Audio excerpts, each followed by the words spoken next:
Gracias a todos por estar aquí en la Feria del Libro de Canelones. Gracias, obviamente, a la Dirección de Cultura de Canelones, que está organizando todo esto. Y también, obviamente, gracias a Gerardo Ciancio, que aceptó la invitación para presentar este libro que salió hace muy poquito, recién salido del horno. Un lagarto se desprende de la cola. Nada, me encanta estar acá y nada, Ciancio, muchas gracias por la lectura también. Vamos a conversar de lagartos. De lagartos. Al contrario, bueno, gracias por estar acá en esta noche desapacible de octubre. Sí, ya este es el libro número 10 de Pablo. Básicamente Pablo ha hecho narrativa, cuentos, conjunto de cuentos y novelas, o novelas, o sea, novelas breves. Y hay un libro ahí más atípico que es el producto de unas conversaciones, mejor dicho, unos intercambios por correo electrónico con el narrador Mario Lebrero. Ese libro también forma parte de tu bibliografía. Y Pero este es el primero, digamos, que yo soy de Fray Ventos y es el primero que menciono el pueblo. Y claro, que recurre al pueblo. Era parte de lo que iba a decir. Muy bien. No, está bien. Vamos a arrancar por el título. Vale. Si te parece. Sí. Un lagarto se desprende de la cola. Es un título, Pablo me contaba que estuvo elaborando varios títulos y cuando se planteó el tema del lagarto, a su vez hubo otras variantes. Sí, repeleado. El tema de los títulos para mí siempre me complica y en este fue particularmente complicado. Sí, iban cayendo, me pedían títulos, iban cayendo, los títulos iban cayendo. Y bueno, fue a partir del dibujo que hay en tapa, que lo hizo mi hija Pilar Silva, que es artista visual y que está moviéndose en estas cosas. Y me gustó el dibujo y bueno, ahí tuvo una serie de dimes y diretes, ¿no? De vaivenes con la editora, que obviamente la editorial, esto generalmente no se sabe mucho, ¿no? Que la editorial tiene, digamos, derecho sobre la tapa y sobre el título, por aquello de que es una cuestión comercial, es la parte más externa del libro, y entonces ahí es donde, digamos, el autor y el editor están en igualdad de condiciones, ¿no? Adentro del libro ya más pueden ser propuestas que haga el editor, el corrector de estilo, y el autor puede o no puede aceptarla. Hay gente que no acepta nada, hay gente que acepta todo. Pero en el caso del particular de los títulos, por eso yo siempre he tenido algunos problemas, es que claro, los editores no les gustan los títulos. Está bien, ellos lo están mirando de la misma forma que el corrector de estilo mira el libro como si fuera el lector, defendiendo al lector. El editor lo mira defendiendo, digamos, el punto de vista del cliente, no del que pueda comprar el libro. Claro, desde el punto de vista literario, el título, la portada ni que hablar, pero el título como un elemento, digamos, que está en torno al texto mismo, como un elemento paratextual, tiene una importancia, tiene una relevancia clave, no solamente desde el punto de vista comercial. Este título, sin embargo, un lagarto se desprende la cola, no tiene una anomalía sintáctica, es decir, la combinación de las palabras, pero tiene una particularidad que creo que lo establece básicamente la partícula pronominal se desprende. Podría ser un lagarto que se desprende la cola o un lagarto desprende la cola. Habría dos variantes ahí. Era así, había como tres variantes. Al principio era un lagarto que se desprende de la cola, después era un lagarto que se desprende de la cola, y distintas cosas que hacían que, bueno, lo fuimos probando y que se complicaba. Es un título también, a Gerardo Ciancio le gusta porque es poeta, creo yo también, porque es un título que tiene como un enigma, digamos, un poco.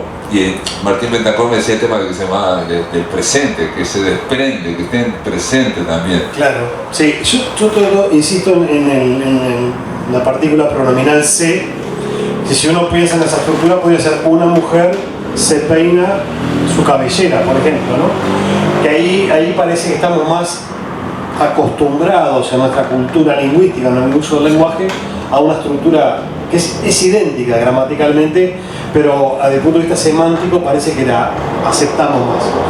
Pero eso también le da como un enigma a la novela, porque acá la idea de que el lagarto se desprenda la cola está asociada al desprendimiento podría ser de los recuerdos, o al trabajo que hace la memoria. La memoria funciona por olvido, ¿no? Por descarte. En definitiva, el tópico, el tema que recorre la novela, o uno de los temas que recorre, es justamente cómo opera la memoria en nosotros y cómo opera la rememoración, cómo recuperamos una cierta información, ¿no? En este caso para narrar. Acá hay estás con ganas de leerlo, ¿verdad? Sí, no, el epígrafe, digamos, como el título era muy enigmático, muy misterioso para tranquilizar las ansias de todo el mundo. Uno abre el libro y se encuentra con 3 epígrafes y uno de ellos dice: la memoria es un lagarto que se desprende la cola para seguir corriendo. Ahí ya se aclara el enigma, digamos, ¿no? En ese sentido de lo que decías vos, ¿no? Claro. Se trata de la memoria, o es uno de los temas de la memoria, ¿no? Sí. El único antecedente en la literatura uruguaya, por lo que yo recuerde, pensando, no tuve tiempo, Pablo me dio la novela, me la dio hace 2 días, y como es una novela breve, se puede leer.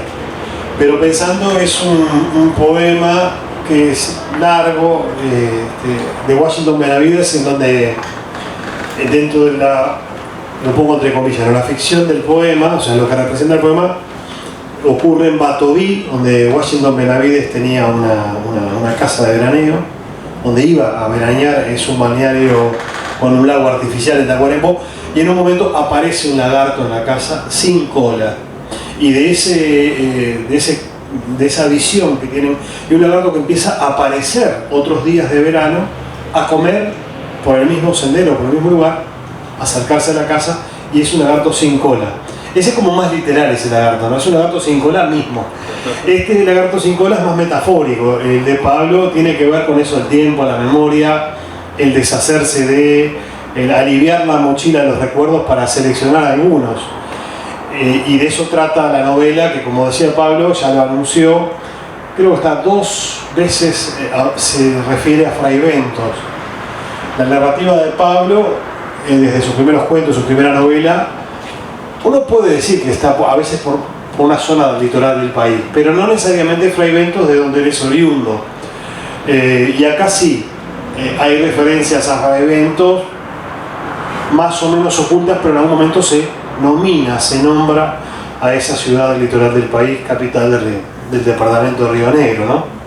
Sí, digo, si no la mencionaba, los fraiventinos se la iban a reconocer, en que se habla de la Rambla, se habla de la Escalerita, se habla de distintos lugares, o se describe una plaza frente al liceo, que todo el mundo sabe quién es, pero yo no quería nominarlo porque por aquello de pudor o de cierta vergüenza, porque se cuentan muchas historias aquí a la hora de la siesta, y hay algunas que son un poco oscuras, un poco sórdidas, como pasa en todos los pueblos, ¿no? Por ejemplo, que da la impresión a la hora de la siesta, la persona que es de Montevideo y llega a un pueblo interior, en general la idea que tiene es que en los pueblos no pasa absolutamente nada, porque realmente ves y no se ve mucha cosa. Pero los que somos del interior sabemos que está pasando mucha cosa constantemente, está pasando mucha cosa, y cosas a veces saladas están pasando, y que después van a ser contadas, ¿sí? O que uno después las va a recibir por cuentos, aunque no las haya visto nunca. Y bueno, y aquí lo que pasa es, a la hora de la siesta van pasando, ese es el tópico, digamos, que los va reuniendo. Y el que ya estaba terminado el libro, y Mario Delgado Parain, que fue el que lo leyó y escribió la contratapa junto con Mercedes Rosende, me dijo: no puedes dejarlo sin nombre, ponele el nombre, ponele el Fray Bentos, que es más lindo, y bueno, se lo puse. Sí, yo no te comenté, Javier de Viana, narrador canario precisamente, quizá de los más importantes narradores canarios. Javier de Viana, en un cuento, dice que la hora de la siesta es una hora es la hora de la lujuria, el tiempo de la lujuria, ¿no? Y trabaja en un cuento, claro, en un escritor naturalista. Este es el primer libro de Pablo que es costumbrista, digamos, es realista, pongo la palabra siempre entre comillas, y que no apela al resorte fantástico o más surrealista o más onírico. O sea, es un relato largo que incluye varios relatos. ¿Por qué habla Pablo de la hora de la siesta? Más o menos la trama es una carta, así comienza, es la primera parte, que envía un personaje a un tal Blas. Ese Blas podría ser un investigador, un académico de la Universidad de Tucumán, que en la vida real existe, lo pueden ver en Facebook, yo qué sé. Blas Rivadeneira se llama y existe, es un investigador tucumano especializado en Mario Lebrero, ¿no? O sea, claro. por eso lo conocí, porque hizo su tesis doctoral sobre Lebrero. Claro, sí, vos me habías hablado de él y un especialista en Mario Lebrero.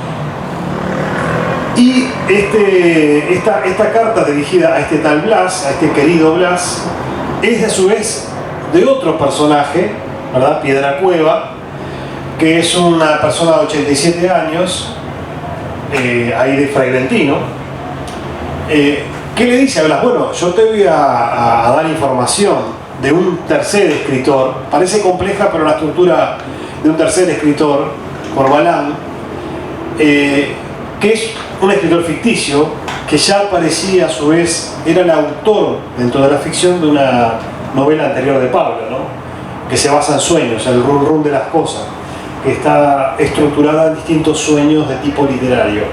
Ese Corvalán migra a esta novela y es el objeto de estudio. ¿A quién le interesa? A Blas, estudiar a este personaje, a este autor.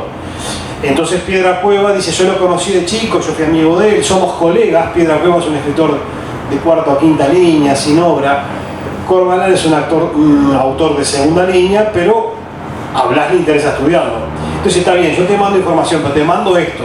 Te mando mi novela, en definitiva, mi trabajo, es Historia de la hora de la siesta.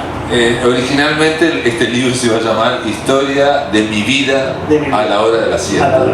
Y bueno, a la editorial le pareció que era lamentable ese título y lo sacó, ¿no? Pero bueno, a mí me gustaba porque es un título minimalista, digamos, Historia de mi vida es una cosa grandilocuente, pero decís a la hora de la siesta ya estás poniéndole algo contrario. Y que es un poco el juego del libro. Este es un escritor de tercera línea o de cuarta línea, no tiene obra publicada, y el investigador tucumano está interesado en escritores uruguayos.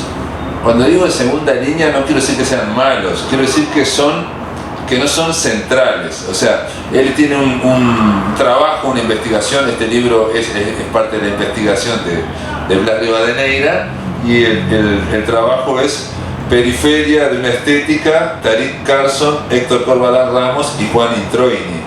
Tarik Carson y Juan Introini son dos escritores que son escritores de trayectoria, que tienen una obra muy original, muy peculiar, que son reconocidos, pero nadie del público uruguayo los conoce, digamos, en ese sentido. Pocos. Muy pocos.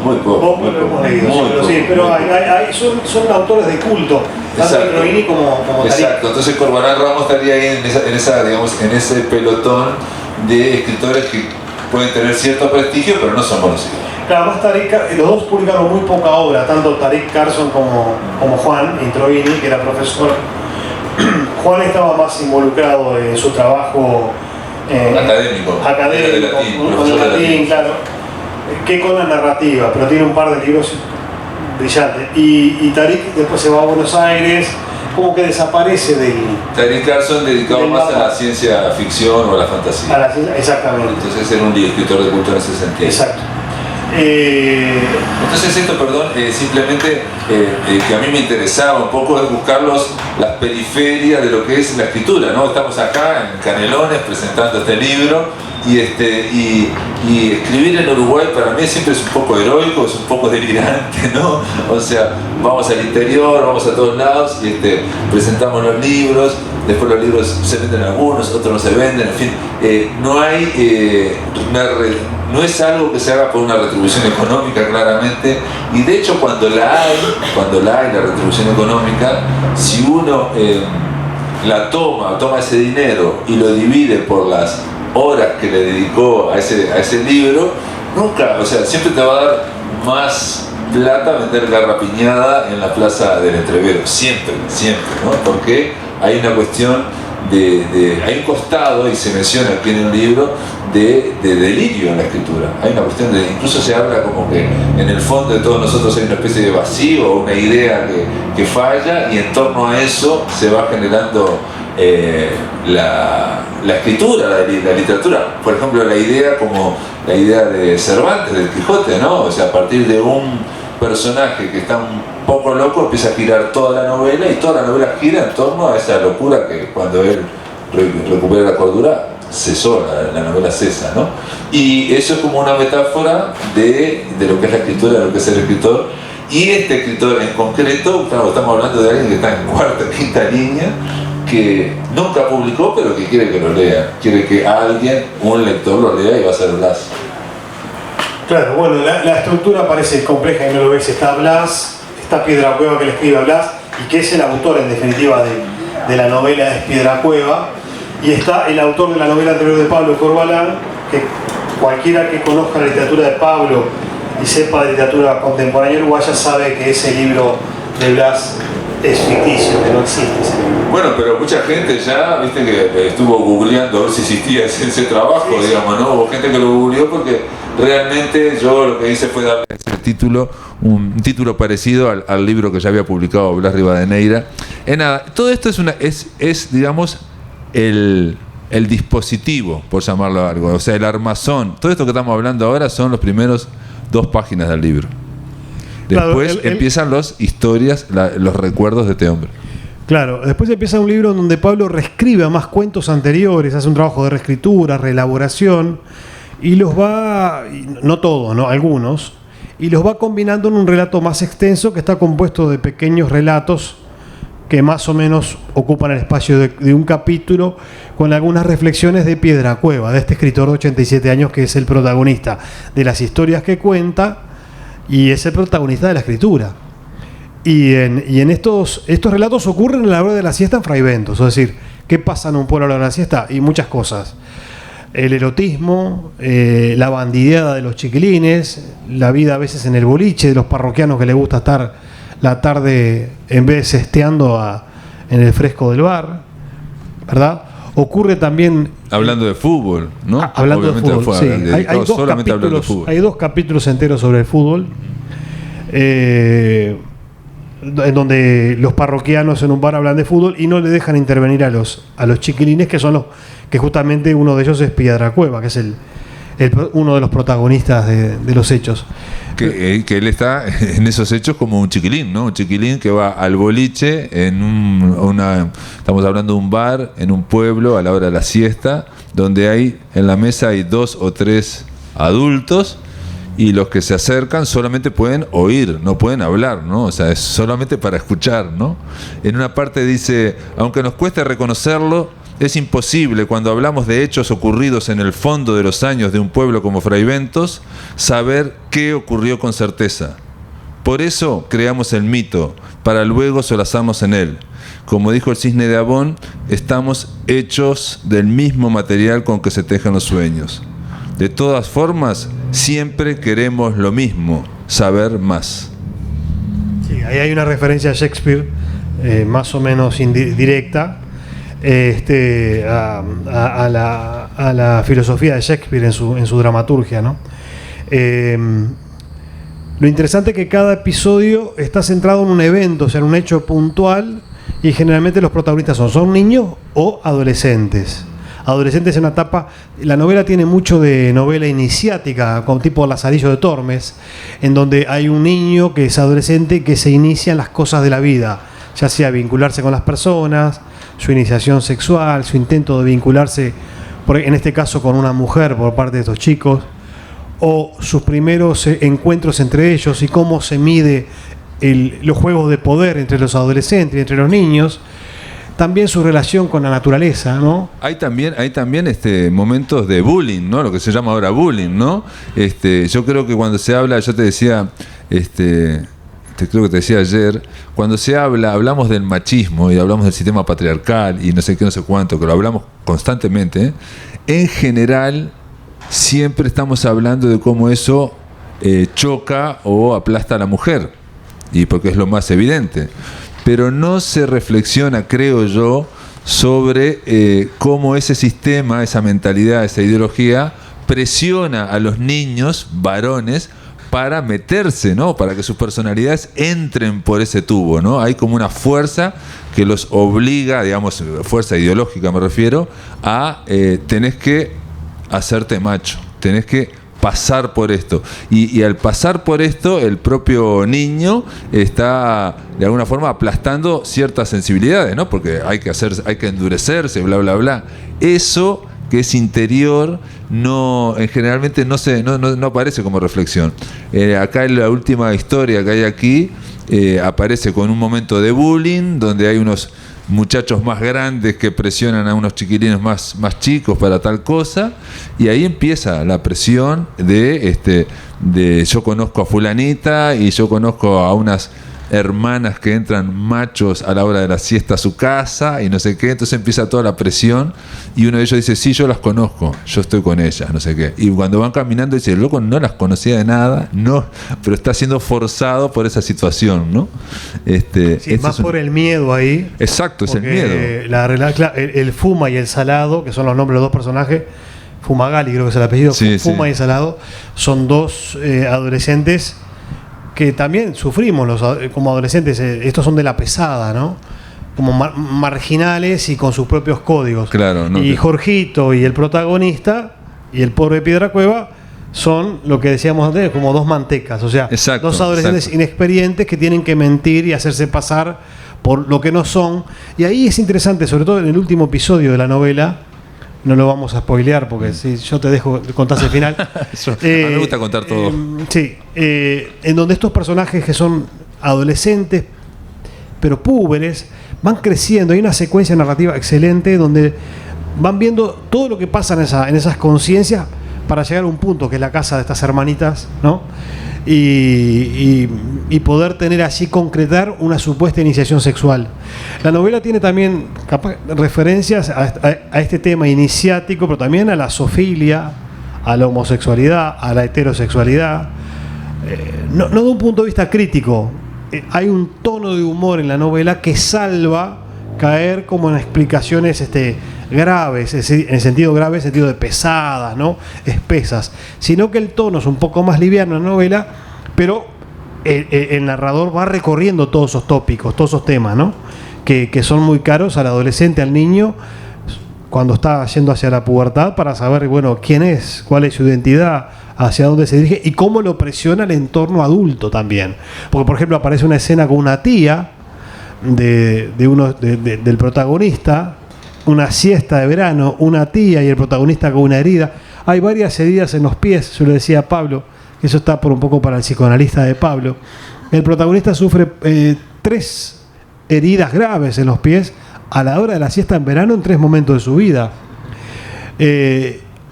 Bueno, esas referencias, hay una especialización en la crítica que se llama psicocrítica, se dedicará a analizar ciertas obsesiones de Pablo, pero esas heridas son también formas iniciáticas de aprendizaje, ¿no?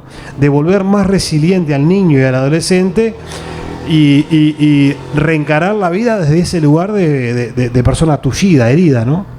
Sí, bueno, digamos, vos dijiste que es una novela, podría ser una especie de novela de formación y es posible.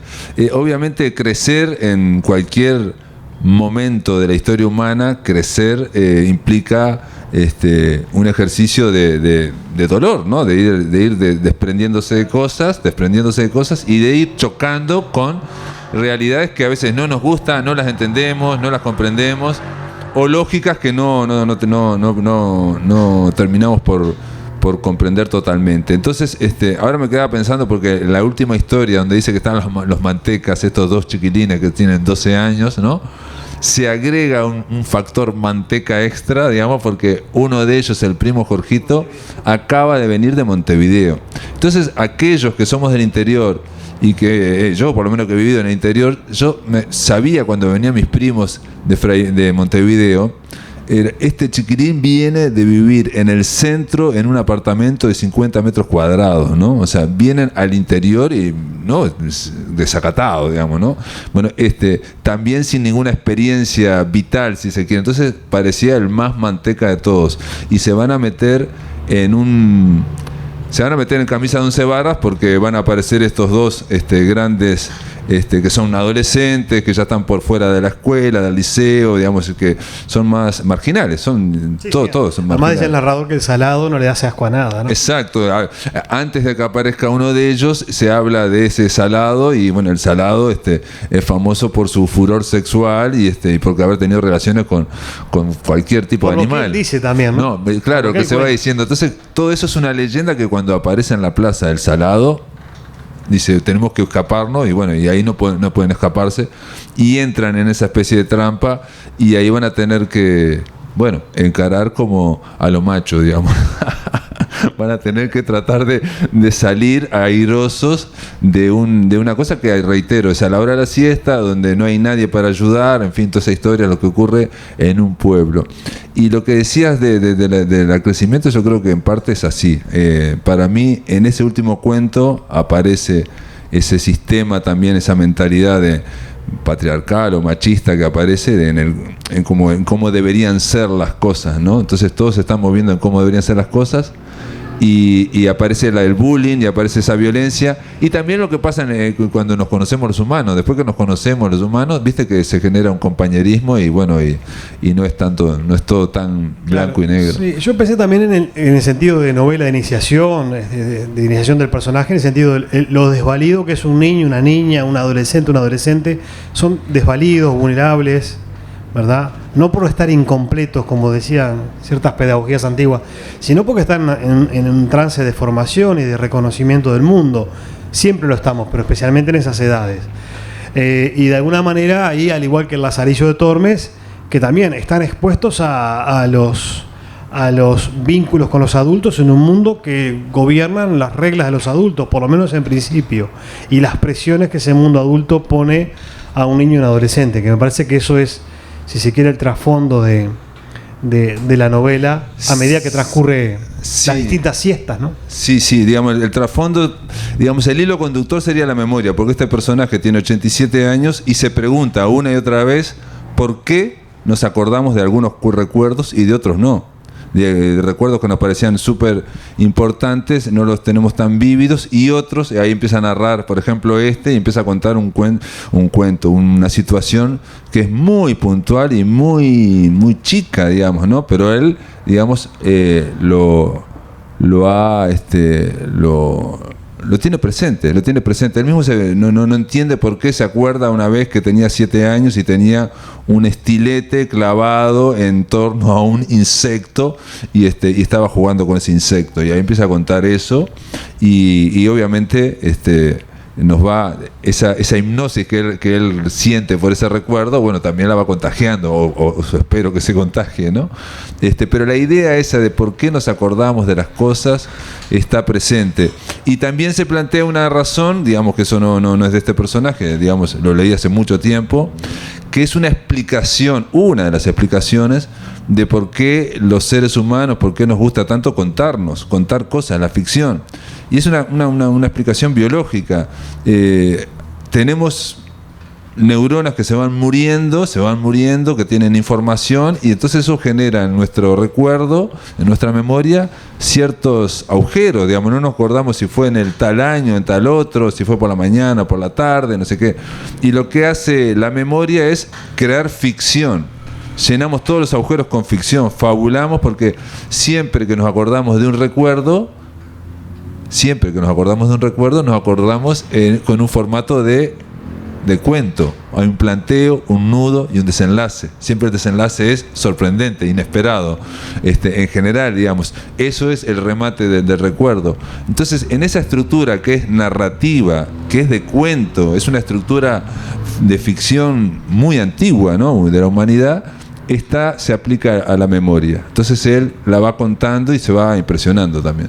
Sí, yo le decía a Pablo hoy, el lagarto está lleno de memoria, recordando un bellísimo título de Mario Benedetti cuando volvió al Uruguay del exilio. Un tiempo después publicó un libro que se llama El olvido está lleno de memoria, y Benedetti trabaja también en un sentido político, pero en un sentido personal, de cómo la memoria justamente hace un trabajo de descarte por olvido y viceversa, ¿no?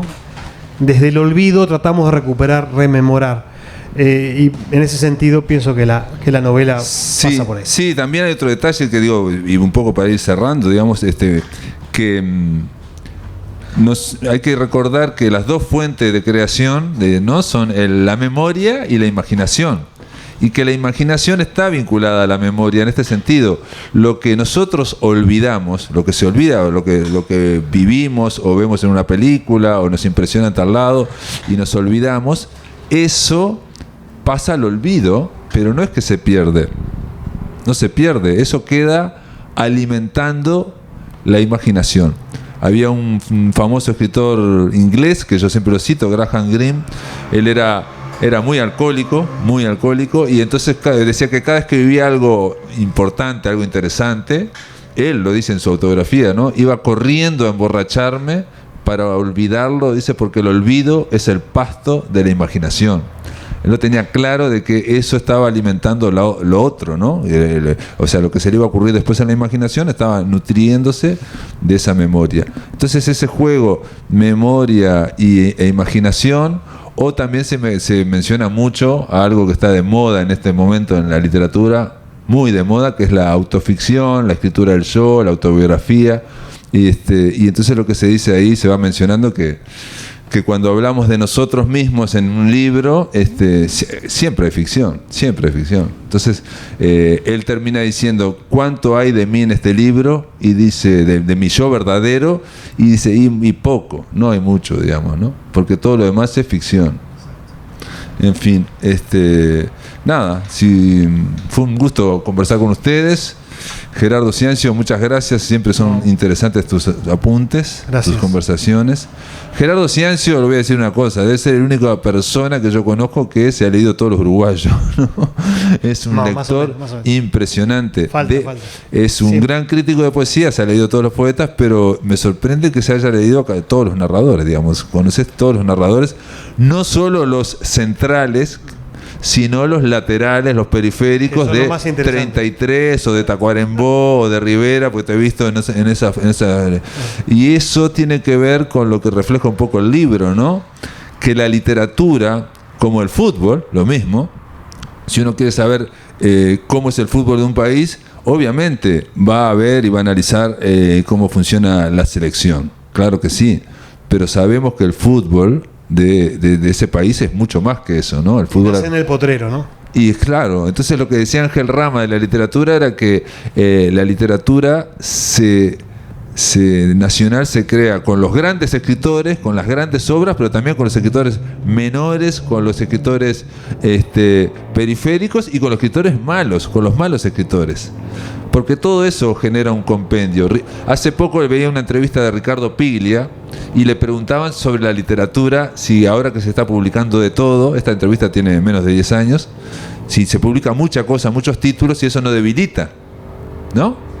Y Piglia dice, la literatura se debilita por sí sola, por si no crea obras fuertes, obras poderosas, no porque se publique más y más, eso no la debilita. Y dice más, agrega, estaba en México la charla, dice, si nosotros conociéramos todo lo que se tendría que publicar más, dice, si nosotros conociéramos lo que está en los cajones de los editores, ahí podríamos tener una real panorámica de qué es la literatura en México, cómo se está moviendo, para qué lado, ¿no? Lo mismo se puede aplicar al fútbol o a cualquier otra, a un sistema político, lo que sea, digamos, ¿no? O sea, el presidente de un país, bueno, refleja parte, pero el sistema político es muchísimo más grande y sabemos que hay que conocerlo, ¿no? Se puede aplicar a toda actividad humana y en este caso a mí me interesaba, bueno, eso, reflejar a los escritores que pasan su vida en Uruguay, en la periferia, ¿no? Que son marginales y que siguen ese sueño, ese delirio, como dice Enrique Vilamatas, ¿no? De sumar una obra más al monstruoso edificio de las letras, ¿no? De las letras del mundo, ¿no? Que es gigantesco, ¿no? Es otro delirio. En fin, muchas gracias a todos por estar acá.